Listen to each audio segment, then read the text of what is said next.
క్రీస్తునాథుని యందు ప్రియ స్నేహితులారా, ఈరోజు సువిశేషం ద్వారా దేవుడు మనకిచ్చేటువంటి సందేశము నిరాశ నుండి నిరీక్షణ వైపు ప్రయాణము.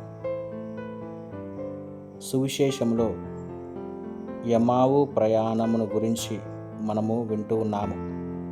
ఈ యొక్క సంఘటన క్రైస్తవ విశ్వాసంలో అత్యంత హృదయపూర్వకమైన మరియు ఆధ్యాత్మికమైన లోతును కలిగిన వృత్తాంతాన్ని తెలియచేస్తూ ఉంది.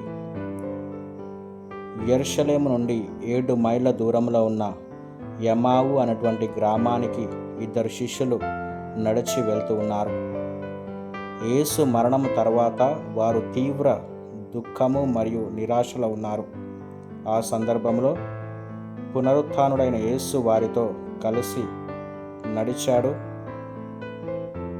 అదే విధముగా మోషే మరియు ప్రవక్తలు వ్రాసినటువంటి లేఖనాల ద్వారా తన గురించి వారికి వివరించాడు. కానీ వారి కళ్ళు ఆయనను గుర్తించకుండా మూగబడ్డాయి. ఆయన వివరించిన తర్వాత ఆయన మాట్లాడుతున్నప్పుడు వారి యొక్క హృదయాలు మండినట్లు మనం గ్రహించవచ్చు.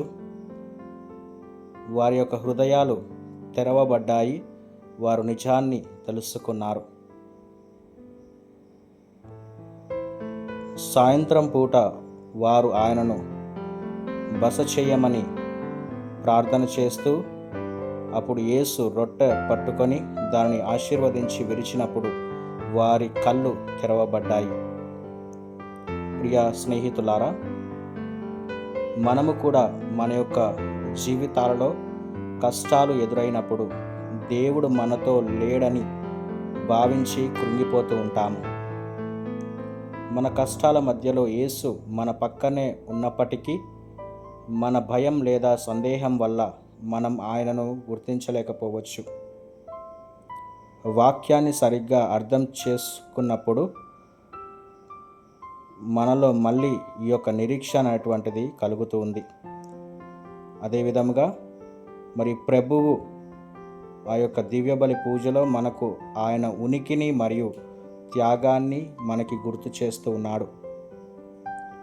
మనము యేసు ఉనికిని ఎప్పుడైతే తెలుసుకుంటామో ఆ యొక్క సంతోషాన్ని ఇతరులతో పంచుకోమని తెలియచేస్తూ ఉన్నాడు.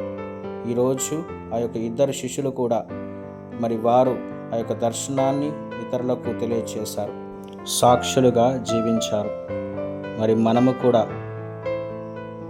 దేవుని ప్రేమిస్తూ దేవుని యందు విశ్వాసము కలిగి జీవిస్తూ ఆయన మనతో ఉన్నాడని గ్రహించి మనము కూడా ఆయనకు సాక్షులుగా జీవిద్దాం. ఆమేన్.